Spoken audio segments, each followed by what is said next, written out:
Sir एक question आता है जनरली हम लोग के कंपटीशन एग्जाम के लिए सबसे इम्पोर्टेंट और सबसे कहते हैं कि स्कोरिंग वाला टॉपिक है जीके, जिसमें जनरली बच्चे डरते हैं। जी ठीक है कि सर जीके कैसे तैयार करें, थोड़ी सी गाइडेंस दीजिए बच्चों को कि जीके कैसे तैयार करें और जीके में क्या चीज़ है जो इम्पोर्टेंट और अच्छे मार्क्स उनको ला सकते हैं। देखिए, ये आपका बहुत वैलिड पॉइंट है कि जीके बहुत इंपॉर्टेंट हो गई है हमारे यहाँ आज की तारीख में, क्योंकि सारे के सारे एंट्रेंस एग्जामिनेशंस में जीके होती है।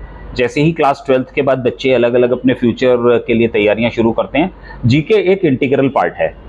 जीके बेसिकली दो पार्ट्स में डिवाइडेड होती है, एक स्टैटिक जीके होती है और एक करंट अफेयर्स होता है।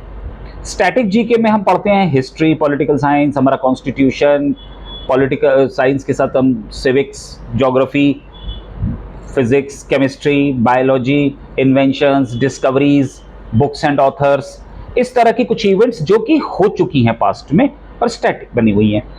इसके अलावा एक और पॉइंट आता है करंट अफेयर्स का।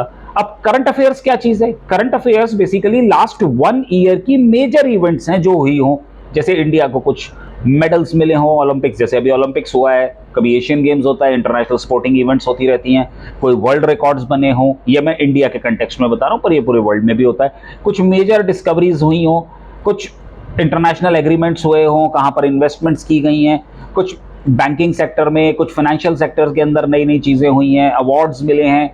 तो इस तरह के जो रोज़ाना जो इवेंट्स चलते रहते हैं वो हम करंट अफेयर्स में लेकर के चलते हैं, और स्टूडेंट्स को ये दोनों ही चीज़ें साथ साथ लेकर के चलनी पड़ती है।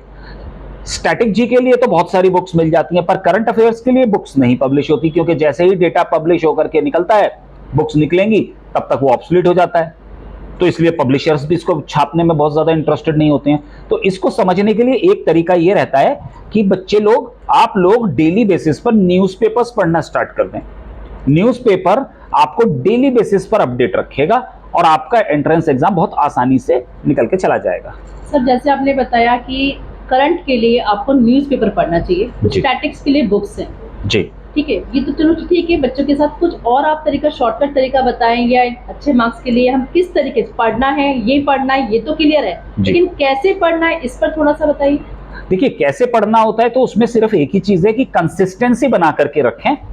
दिन में बहुत ज्यादा ना पढ़ें, सिर्फ उतना ही पढ़ें जितना जरूरत है, और सिर्फ वही टॉपिक्स पढ़िए जो कि अमूमन एग्जामिनेशंस में आते हैं। जो सैंपल पेपर्स आपने देखे हैं, जो प्रीवियस ईयर क्वेश्चन पेपर्स आपके पास रहते हैं, सिर्फ उसके बेसिस पर करें। क्योंकि कोई भी सब्जेक्ट ले लीजिए, हिस्ट्री है, पॉलिटिकल साइंस है, ज्योग्राफी है, ये सब बहुत वास्ट हैं, इसको पढ़ने के लिए सालों साल लग जाते हैं। लेकिन कॉम्पिटिटिव एग्जामिनेशन में सिर्फ मेजर मेजर इवेंट्स होते हैं जो आते हैं, और बहुत कॉमन सेंस के क्वेश्चंस होते हैं जो पूछे जाते हैं। जैसे मैंने देखा है हिस्ट्री में बात करते हैं तो हिस्ट्री भी 3 पार्ट्स में डिवाइडेड है। हाँ जी, देखिए, हिस्ट्री जो हम लोग पढ़ते हैं उसको हम अपनी पढ़ाई को इजी बनाने के लिए उसको हमने कंपार्टमेंटलाइज कर दिया है एंशिएंट हिस्ट्री, मिडिवियल हिस्ट्री और मॉडर्न हिस्ट्री के अंदर।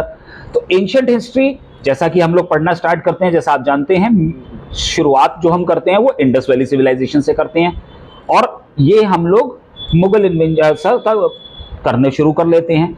तो ये यहाँ से लेके 750 AD तक का जो टाइम पीरियड है, ये एंशिएंट हिस्ट्री का पार्ट माना जाता है।